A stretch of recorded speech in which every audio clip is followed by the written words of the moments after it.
Terry from Jimmy Bean's Wool. And I'm Diane with Knitting Pure and Simple. And today we're going to show you how to pick up stitches for your neckband or hood on a top-down sweater.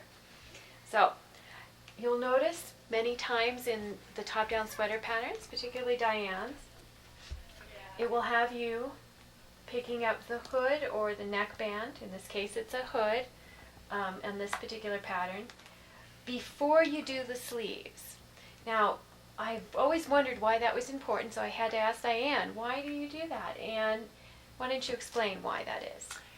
Well, the neckband or the hood gives the neck support because the neck is pretty open right here. And if you tried this on for a sleeve measurement, the neckline might stretch out a little bit and your sleeve might seem longer. So that you want to put the support in the neckline before you measure the length of the sleeves. Yep, and so that made perfect sense to me. I'm like, aha, yeah, I learned something new all the time. Knitting for all these years, and there's always something new to learn. But yeah, so you want to pick up the neckband, just to repeat, to make it firm, so you have a very firm base that will stay put on your neck for measuring your sleeve length. If that makes any sense. Now, when it comes to picking up stitches, it'll tell you how many stitches to pick up in each section of your sweater. So this is the front, there's the sleeve, the back, the other sleeve, and the other front.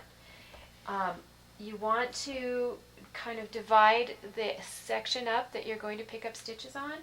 I like to divide it in quarters. I think Diane says she likes to divide it in quarters as well. Mm-hmm. So here I've got, this is my front section between these two pins, so I'm going to fold it in half. To find the middle. To find the middle, I'm going to line those pins up.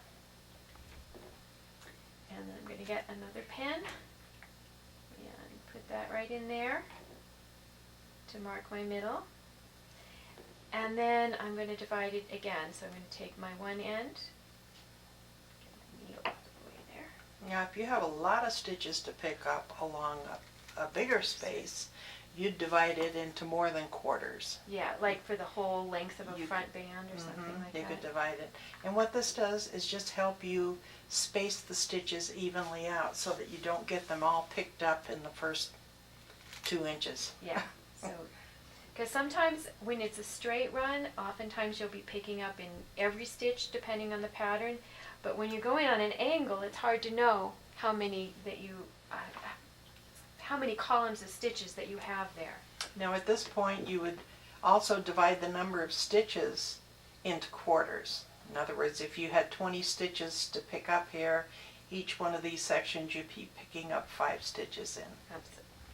Precisely. So you always want to have the right side facing you when you're picking up stitches, unless it's going to be for like a fold over collar or something, then you want the other side. But because picking up leaves a ridge on the inside like a seam.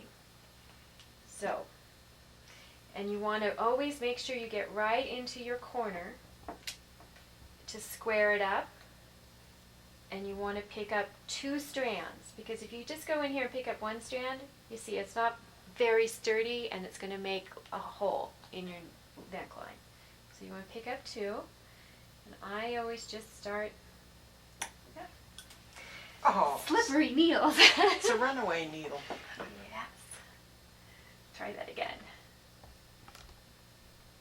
It's a camera shy needle. That's it. Okay,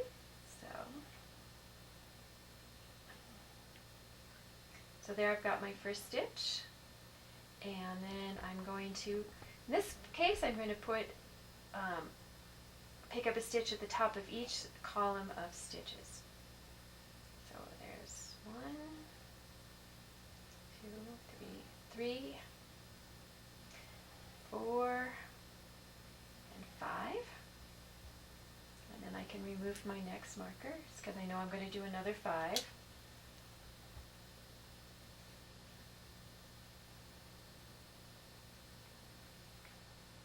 you see how I'm just doing that. Now if I was doing this English style, same thing. Whoops, just wrapping it. Do this in. Go. So there we go. Now I've got half of them. Now you'll notice I'm on the angle here. This always gets a little bit trickier. Any helpful suggestions you can offer? Yes. There's a pretty big gap here, and you can see that stitch is kind of elongated, and that's because it's where you cast on these front stitches. So we're going to pick up one stitch there, and then we're going to jump right over those elongated stitches, and we're going to pick up a stitch there. Right here, or the next one? Right there. So then when we tighten it up a little bit, that little gap is closed. Yeah, so our stitches will look nice and even. Lots of people get holes there, and it's easy to fix a hole after, but with a little practice you can avoid the hole. Yeah, it's better to avoid having to fix something. Avoid something that you would have to fix later if you can. And then the next one. But we've all had to fix them because we're not perfect. Yes, this is true. But that's one of the beauties Just of knitting. wherever you think. Yeah, let me get that out of the way before I poke myself again and bleed all over the poor thing. You want to make sure you keep rolling the edge out Out. with your finger to make sure you're staying right at the edge. And you notice I still am picking up 2 strands, or going through 2 strands to pick up. I'm not picking up just one, so because if I picked up just one, it would make the hole.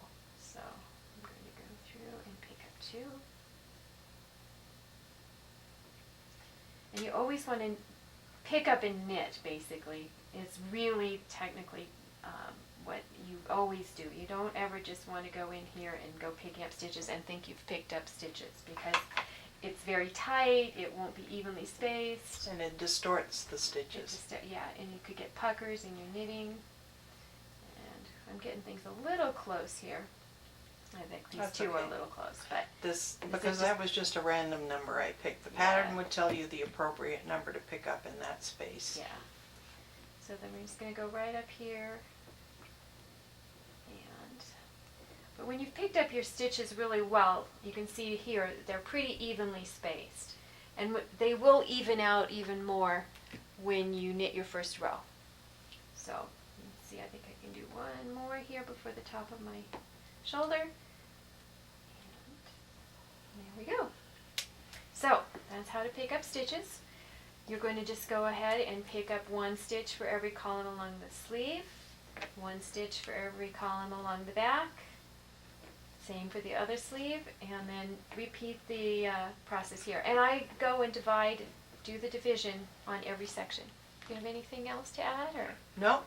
That's the way to do it. Okay, so and the pattern will tell you where to go from there. absolutely, you'll be working whatever you're going to do from there. And that's how you pick up for stitches. I'm Terry from Jimmy Bean's Wool. And I'm Diane. Thanks for watching.